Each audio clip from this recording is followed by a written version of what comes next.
friends, my name is Millie and welcome back to my channel, and today I'm going to bring you the mid-year book freakout tag.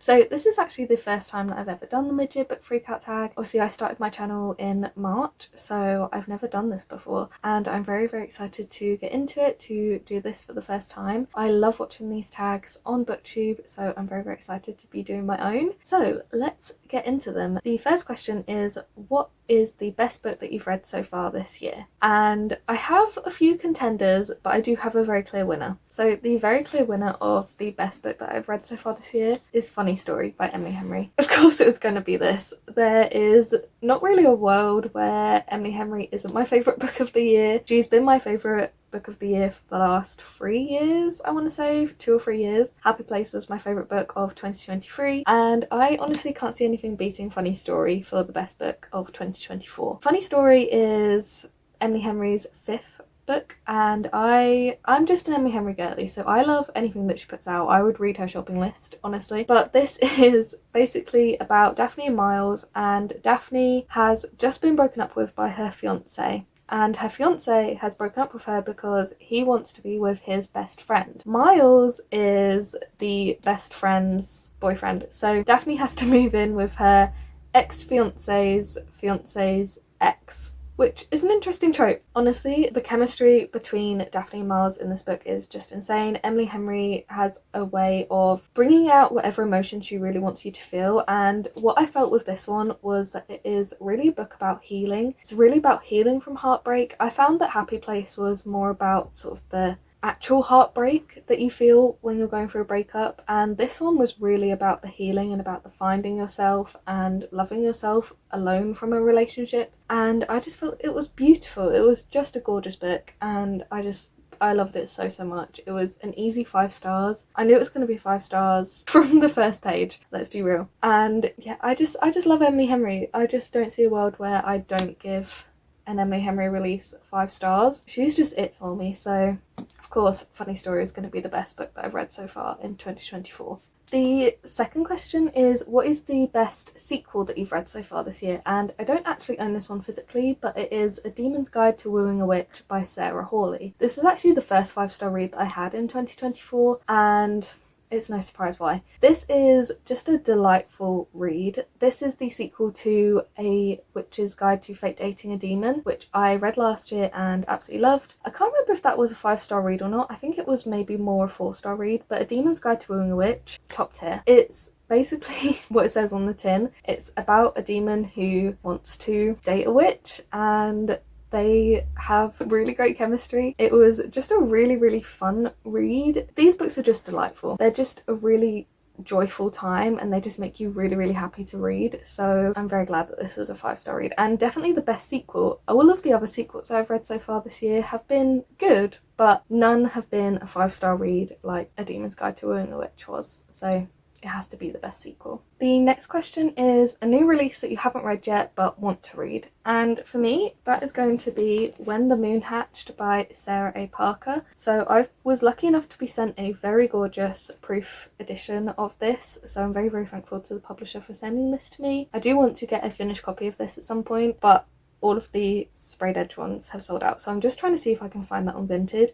If not, then I'll just get the plain edge one. But this is a book about dragons. It's a fantasy romance. Everyone and their mother is talking about this. I just see it absolutely everywhere. It became an instant #1 bestseller. I'm very excited to read When the Moon Hatched. Honestly, I don't know that much about what it's about. So you have an assassin for the rebellion. Rave's job is to complete orders and never get caught. When a rival bounty hunter shares her world, Rave finds herself captured by the Guild of Nobles, a group of powerful fae. Crushed by the loss of his great love, Dragon Rider Khan took the head of a king and donned his melted crown. Now on a tireless quest to quell the never-ebbing ache in his chest, a clue lures him into the capital's high-security prison, where he stumbles upon the imprisoned Wraith. Together they seek truths that threaten to unravel everything they knew about their world and each other. It says it will transport you into a world filled with magic, dragons, and a love that blazes through the ages. I really need to read this. I'm desperate to read it, so hopefully I can get to it soon. Next question is, what is your most anticipated release for the second half of the year? And for this one, I have two contenders. The first one is Somewhere Beyond the Sea by TJ Klune. Somewhere Beyond the Sea is the sequel to House in the Cerulean Sea, which was my favourite book of the year I read it, which I think was either 2020 or 2021, I can't remember which one. But I loved House in the Cerulean Sea. It's just the coziest, warmest hug in a book that you could get. So I'm very, very excited for the sequel. House in the Cerulean Sea, if you don't know, follows a guy called Linus who is a social worker, and he has been called out to a foster home that is run by Arthur, and What Ensues is just such a lovely read. It's just delightful, and while I'm not sure a sequel was necessarily needed, I cannot wait to be back in this world with these characters, so I'm very, very excited for that one. But the other most anticipated release for me for the second half of the year is When the World Tips Over by Jandy Nelson. This is the third book from the author of The Skies Everywhere and I'll Give You the Sun. The Skies Everywhere is easily one of my favourite books of all time. I just adore it. I don't even know how to explain it. It's a YA contemporary, and it's following a girl called Lenny whose sister has passed away, and it's just really about her and her family dealing with the grief. Lenny's also falling in love for the first time, and it's just beautiful. So I've been waiting for a new Jandy Nelson book since I was literally like 12 or 13, so for there to be a new one coming out, I'm so excited. It's following a family of 3 siblings, and I believe that their dad has passed away, and this girl kind of comes into their lives and she's going to change the lives of all 3 siblings, but then a catastrophe happens, which we don't know what that is, and their lives are uprooted once again. And I just can't wait. I just love Jandy Nelson's writing. It's just so lyrical and beautiful, her writing. Honestly, just give me all the Jandy Nelson books. I just can't believe we're going to get a new one, and I cannot wait to read it as soon as I can get my hands on it. The next question is, what was your biggest disappointment of the year? And for this one, I also have 2 answers. So the first one is The Breakup Tour by Emily Whibley and Austin Sigmund Broker. This is an adult romance, and it was really pitched as being sort of a Taylor Swift inspired romance. Basically follows this singer who is going on a tour of her breakup album, and she brings along her ex who inspired one of the songs, but it was just really bad. And honestly, it was, for being pitched as a Taylor Swift inspired romance, it was kind of disrespectful to Taylor Swift. I'm going to try not to get too irate about it, because obviously that's not really the point of this video, but it was really just trying to play on the stereotypes of Taylor Swift, talking about the stereotype of all of her songs are breakup songs, all of her songs are inspired by some guy, all of that, and it really played into those stereotypes, and I just don't think it was done well. It didn't feel very respectful to the person that you're saying it's inspired by. I just think you didn't need to say it was inspired by her if you don't actually like her. The other disappointment I had was Secrets So Deep by Ginny Myers Sane. This is the second book from Ginny Myers Sane, and she writes YA thrillers which have like a little sort of supernatural element to them, and I've read her first and third book before reading this and loved them. I really enjoyed them. That's A Dark and Shallow Lies and One Last Breath. So I was really excited to read this one. It must have just been second book syndrome or something, because this one was so disappointing. It follows a girl called Avril whose mother drowned when she was 5 years old, I think, and Avril nearly drowned with her, and a few years later she goes to a theatre camp at the same spot where her mother died, and it turns out to be run by her mother's best friend. She's trying to sort of figure out why her mother died, and honestly it's very predictable, and the romance that ensues in here is pretty cringeworthy. But also the most disappointing element was the fact that the supernatural part, that is the strongest part in Ginny Myers Sane's other books, was really weak in here. It didn't really work. It was kind of like someone just went, oh yeah, we need to have that in there. It didn't work for me, so this was a real disappointment, because I really consider myself a fan of this author, and this was a 2-star read, so that was really unfortunate. I'm just hoping that the author's next book will not suffer the same fate, because One Last Breath, which was her third book, was really great, so hopefully it was just second book syndrome. The next question is, what was your biggest surprise? And while I don't own this one physically, I do really want to get a physical copy, because it is Your Blood, My Bones by Kelly Andrew. I read this on NetGalley, and for the first 50 pages I was not invested. I really thought I was gonna possibly DNF it. It follows Wyatt, who is taking one last tour around her family's farm before she burns it to the ground, and in the basement she discovers Peter, who was her sort of childhood best friend, and he's actually been ritualistically killed on the farm hundreds and hundreds of times. He's kind of stuck in this cycle of rebirth, death, and the only way for him to break out of his cycle is to kill the last living member of the family, which would be Wyatt. But at the same time as all of this is going on, there are demons sort of in the woods surrounding the farm, because the farm is actually at the mouth to hell. That sounds like a lot, I know.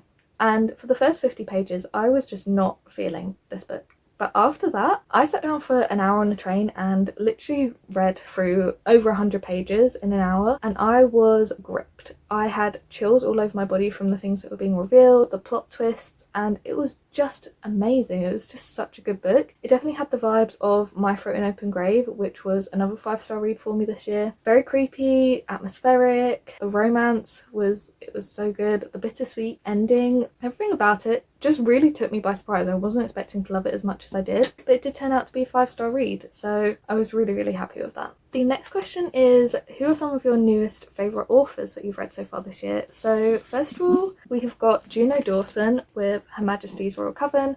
I read this at the start of June and it was a 5-star read for me. I wasn't expecting to love it as much as I did, but that ending had me shook, and then the ending of The Shadow Cabinet, which is the sequel, had me even more shook. Just loved it. Fantastic writing, really funny. I just loved how funny it was, and I cannot wait for Queen Bee, which is the prequel to this, to come out in, I think it's a few weeks' time. I'm really excited for that. I would definitely read anything kind of witchy, anything fantasy that Juno Dawson writes now. I really liked it. Another new favourite author was Frederick Backman with Anxious People. This I knew was going to be a 5-star read from literally the second page. I cried many times reading this. It was just gorgeous, and I cannot wait to read everything else that Frederick Backman has written now, especially A Man Called Uva. I'm so excited for that one. My mum's read it and loved it. I also started my Abby Jimenez journey with Just for the Summer. This is an adult romance and I adored it. It's the very definition of if he wanted to, he would. Such an incredible book. Very Emily Henry vibes, and I cannot wait to read Abby Jimenez's backlist now. I'm very excited to get through these. And another new favourite author for me was Brandon Sanderson. I read my very first Brandon Sanderson in May, and it was The Final Empire, which is the first book in the Mistborn era one. I loved it. Absolutely fantastic. I can see where all the Brandon Sanderson hype comes from, and I cannot wait to read more of the Cosmere. Obviously, Brandon Sanderson has a hell of a lot of books to get through, which makes me so excited because I'm just like, wow, I have so much of his writing to devour. His writing was just so clever. There were so many little details that I feel like upon reread you'd notice even more. You'd be like, wow, he really had it all planned out from the very start, and I cannot wait to read more Brandon Sanderson this year. The next question is, who are your newest fictional crushes? And it's either going to be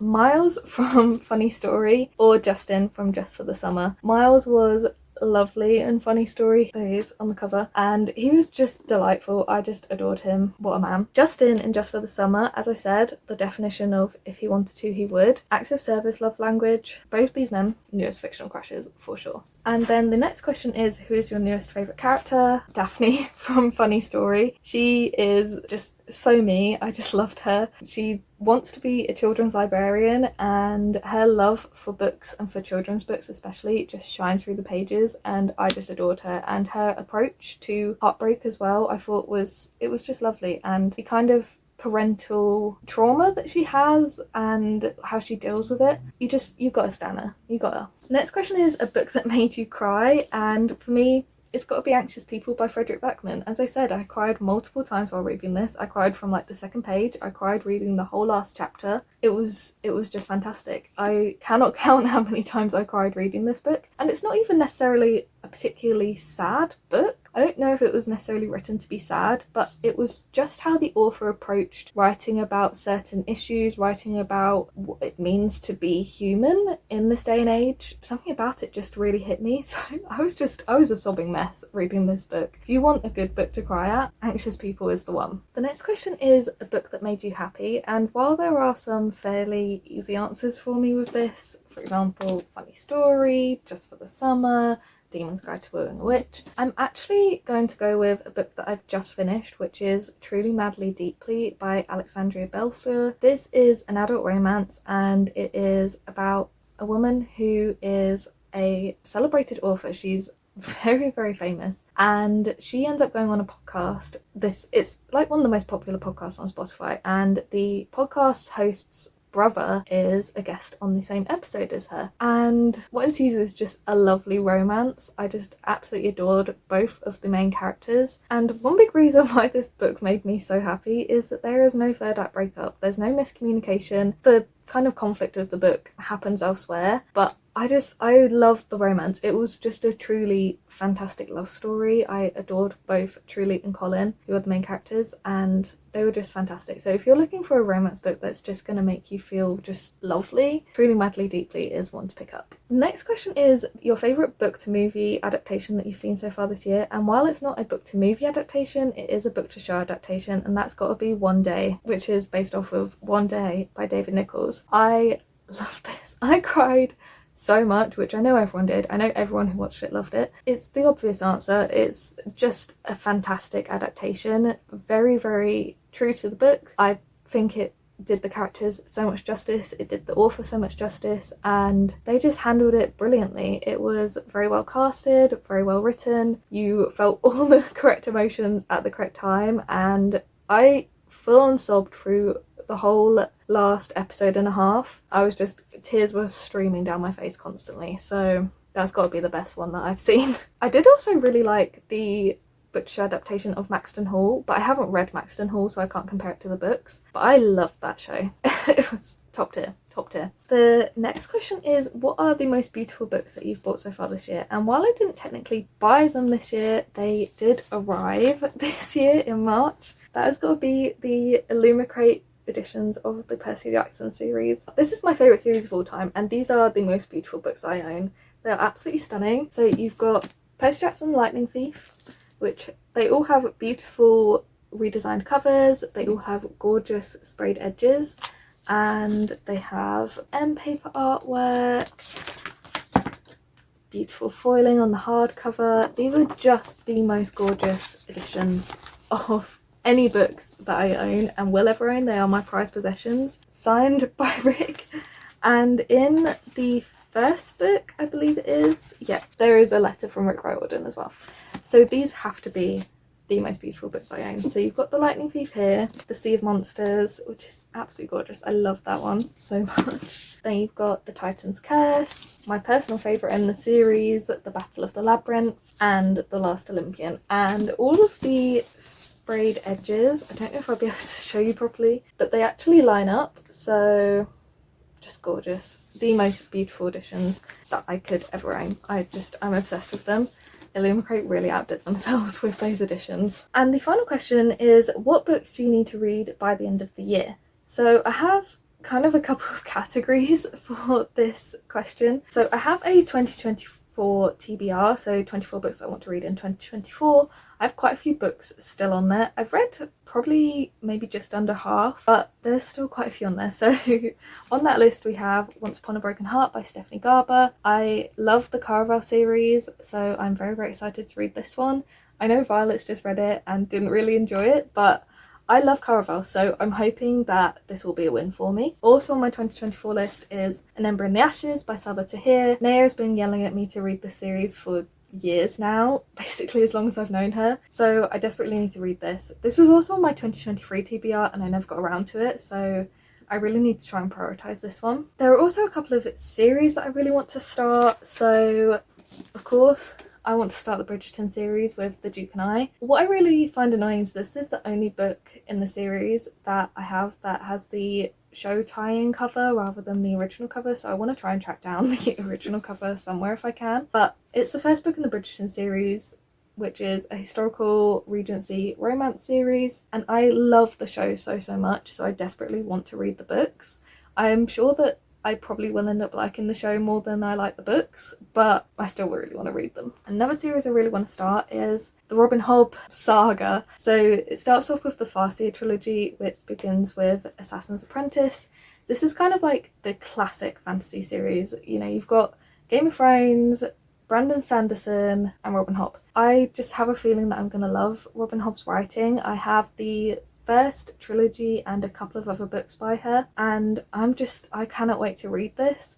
I really need to get around to it at some point, but hopefully I will end up loving Assassin's Apprentice just as much as other people do. And then the final kind of set of books that I feel I really need to read by the end of the year is some sequels. So we have Hellbent by Lee Bardugo, which is the sequel to Ninth House. I really enjoyed Ninth House when I first read it a couple of years ago now. So while I have heard that Hellbent is a disappointing sequel, I love Lee Bardugo, so I do really need to get around to reading this one. We then have Foxglove by Adeline Grace. Belladonna was an instant 5-star read for me. I desperately want to reread it. I'm planning to wait until Wisteria, the final book in the trilogy, comes out later this year, and then reread Belladonna and binge the whole trilogy, because I cannot wait for this. I am so excited to read this. I just really want to binge the whole series so that I'm not kind of waiting around on any cliffhangers. We then have the next book in my reread of Rick Riordan. So it is The House of Hades, which is the 4th book in the Heroes of Olympus series. I've been very slowly rereading Rick Riordan's books for a few years now, and I don't think I actually read any of my rereads last year. Can't remember when I reread Mark of Athena. It might have been at the very start of last year if I did. So I do really need to get around to rereading House of Hades, because I've actually never read some of Rick Riordan's later series, so like the Kane Chronicles or the Trials of Apollo. I never read any of them, so I felt like I needed to reread the earlier stuff before I got into those. So I do need to reread House of Hades. And the final sequel that I really need to read is Iron Flame by Rebecca Yarros.